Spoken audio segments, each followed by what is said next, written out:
রাধে রাধে। দেখো চলে এসেছি তোমাদের সাথে নতুন আর একটা ক্লাস নিয়ে, আরও কিছু নতুন নতুন কোশ্চেন নিয়ে।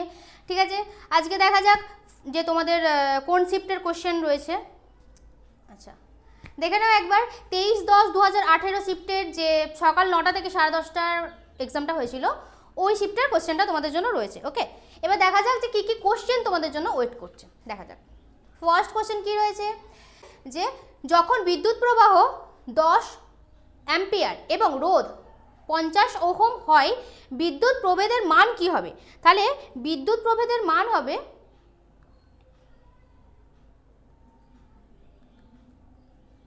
বিদ্যুৎ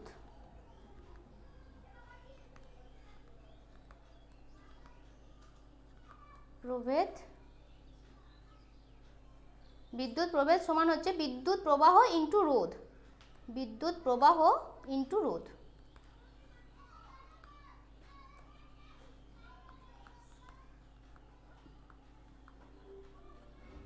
তাহলে এখানে বিদ্যুৎ প্রবাহ কত দেখো, 10 অ্যাম্পিয়ার, 10 অ্যাম্পিয়ার বিদ্যুৎ প্রবাহ, কত রোধ কাজ করছে না 50 ওহম রোধ কাজ করছে।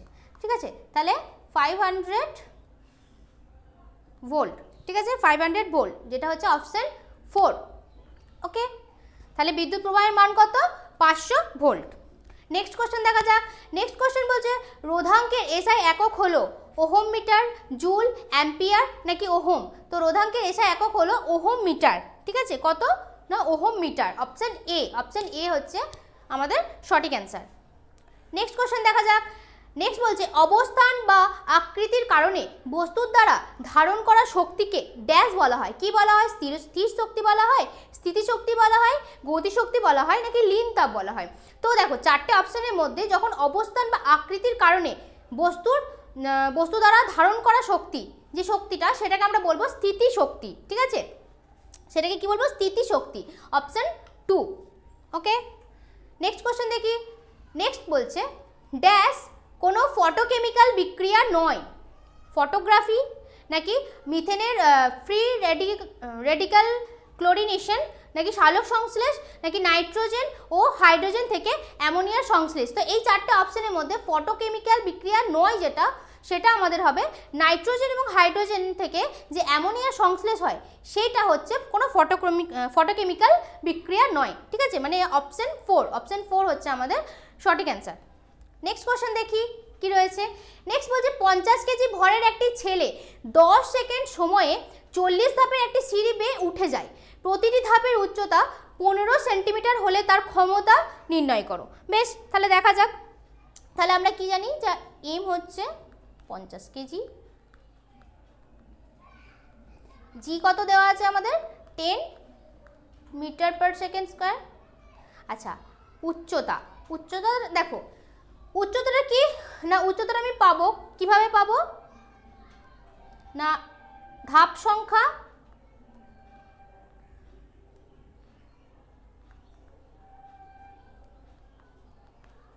মানে যত ধাপ থাকবে আর প্রত্যেক ধাপের যে উচ্চতাটা, সেই দুটোকে যখন আমি মাল্টিপল করব, তখন আমি যেটা পেয়ে যাবো সেটা হচ্ছে আমাদের উচ্চতাটা। ঠিক আছে, তাহলে ধাপ সংখ্যা গণিত হচ্ছে প্রতিটি ধাপের উচ্চতা। ঠিক আছে, প্রতি ধাপের উচ্চতা।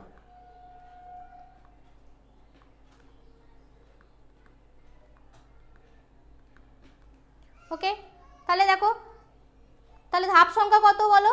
ধাপ সংখ্যা হচ্ছে আমাদের 40, 40 হচ্ছে আমাদের ধাপ সংখ্যা। প্রত্যেক ধাপের উচ্চতা কত?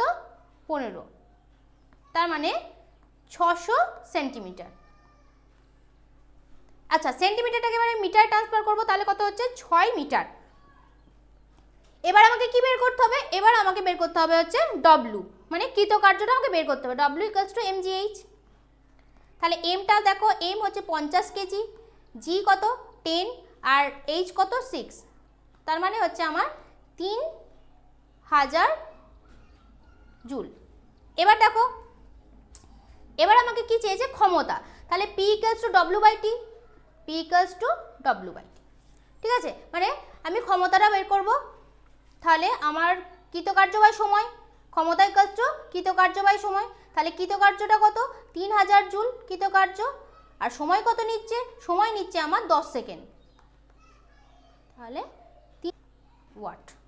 ঠিক আছে, তাহলে ক্ষমতা কত? ক্ষমতার একক হচ্ছে ওয়াট। সো আমাদের এটা হচ্ছে 300 ওয়াট, যেটা হচ্ছে অপশন 3। অপশন 3 হচ্ছে আমাদের সঠিক উত্তর। ওকে, আচ্ছা চলো নেক্সট দেখা যাক। বলছে পরাগায়ন যে শ্রেণীর উদ্ভিদের বৈশিষ্ট্য সেটি হলো অ্যাঞ্জিওস্পার্ম, অ্যালোগামি, নাকি ব্রায়োফাইটস, নাকি টেরিডোফাইটস। তো পরাগায়ন যে শ্রেণীর উদ্ভিদের বৈশিষ্ট্য সেটাই হচ্ছে অ্যাঞ্জিওস্পার্ম। ঠিক আছে, অপশন 1। ওকে, নেক্সট কোশ্চেন দেখি। নিম্নলিখিতগুলির মধ্যে কোনটি একটি নন ভাস্কুলার উদ্ভিদ? কোনটি? মার্সিলিয়া, দেবদারু, চারা, নাকি ফার্ন? তো এগুলোর মধ্যে নন ভাস্কুলার উদ্ভিদ হচ্ছে চারা। ঠিক আছে, অপশন 3। অপশন 3 হচ্ছে আমাদের রাইট অ্যান্সার। নেক্সট দেখি, বলছে শ্রেণী 1 এর মৌলগুলিকে কি বলা হয়? তো 1 নম্বর শ্রেণী যে মৌলগুলো থাকে সেগুলোকে আমরা সবসময় বলি ক্ষার ধাতু। ঠিক আছে, অপশন 1 ক্ষার ধাতু বলা হয় সেগুলোকে। নেক্সট কি বলছে? অন্তঃক্ষরা গ্রন্থিগুলি অন্য কোন নামে পরিচিত? হেপাটিক গ্রন্থি, পিটিউটারি গ্রন্থি, অনাল গ্রন্থি, বা ডাকলেস গ্ল্যান্ড, নাকি থাইরয়েড গ্ল্যান্ড? তো এদের মধ্যে অনাল গ্রন্থি, অন্তঃক্ষরা গ্রন্থিগুলিকে বলা হয় অনাল গ্রন্থি। ঠিক আছে, অপশন 3। নেক্সট দেখি, বলছে প্রায়শই বলা যায় যে জিমনোস্পার্মদের ড্যাশ প্রকারের বীজ থাকে কারণ তাদের ফুল হয় না এবং তাদের বীজগুলি ডিম্বাশয়ের ভেতরে না থেকে উদ্ভিদের প্রজনন অঙ্গের উপরিতলে গঠিত হয়। তো প্রায়শই বলা যায় যে জিমনোস্পার্মদের ড্যাশ প্রকারের বীজ থাকে। কি প্রকারের বীজ থাকে? নগ্ন, নাকি পক্ষযুক্ত, নাকি প্রকৃত বৈশিষ্ট্যযুক্ত, নাকি অচল পুংজনন কোষযুক্ত? তো এদের মধ্যে নগ্ন প্রকারের বীজ থাকে। ঠিক আছে, তো অপশন 1। অপশন 1 হচ্ছে আমাদের সঠিক উত্তর। নেক্সট কোশ্চেন দেখি। নেক্সট বলছে কোনো মৌলের গলনাঙ্ক এবং স্ফুটনাঙ্ক সর্বোচ্চ হয়? তো স্বর্ণ, নাকি টাংস্টেন, নাকি লিথিয়াম, নাকি অ্যাসমিয়াম? তো এই চারটের মধ্যে দেখো টাংস্টেন মৌলের গলনাঙ্ক এবং স্ফুটনাঙ্ক কিন্তু সর্বোচ্চ হয়। ঠিক আছে, যেটা আমাদের রয়েছে অপশন 2। অপশন 2তে রয়েছে আমাদের সঠিক উত্তর। নেক্সট কোশ্চেন দেখি। নেক্সট বলছে 14 ভোল্টের বিভব প্রভেদ থাকা দুটি বিন্দুর মধ্য দিয়ে 5 কুলম্বের একটি আধানকে নিয়ে যেতে কতটা কার্য করতে হয়? তো দেখি কার্য W = QV। আচ্ছা, এখানে দেখি W মানে কি? W মানে হচ্ছে কৃতকার্য,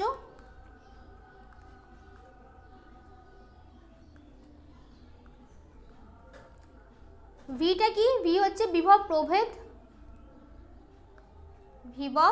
প্রভেদ,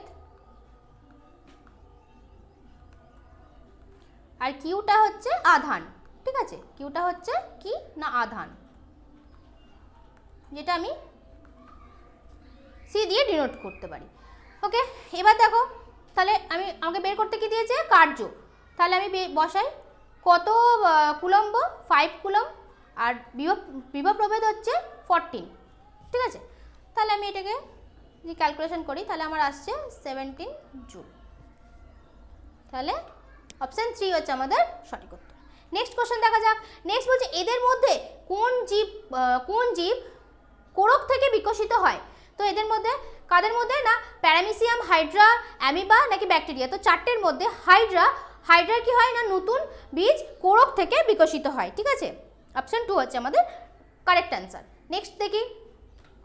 নেক্সট বলছে যখন কোনো বস্তুকে জলে নিমজ্জিত করা হয় তখন তার উপর একটা ঊর্ধ্বগামী বল ক্রিয়া করে। তো সেই বলটিকে কি বলা হয়? মহাকর্ষ বল বলা হয়, প্লবতা বল বলা হয়, নাকি ঘর্ষণ বল বলে, নাকি অভিকর্ষ বল বলা হয়? তো যখন দেখো একটা বস্তুকে আমি যখন জলের মধ্যে নিমজ্জিত করব তার মধ্যে যে বলটা কাজ করবে সেটা কিন্তু আমরা বলবো প্লাবতা বল। ঠিক আছে, সেটাকে আমরা কি বলবো? প্লাবতা বল। অপশন 2। ওকে, নেক্সট কোশ্চেন দেখি। বলছে ধাতুর উজ্জ্বল উপরিতল থাকার ধর্মকে কি বলা হয়? নমনীয়তা, কঠিনতা, ধাতব উজ্জ্বলতা, নাকি প্রসারণশীলতা? তো এটাকে বলা হয় ধাতব উজ্জ্বলতা। ঠিক আছে, অপশন 3।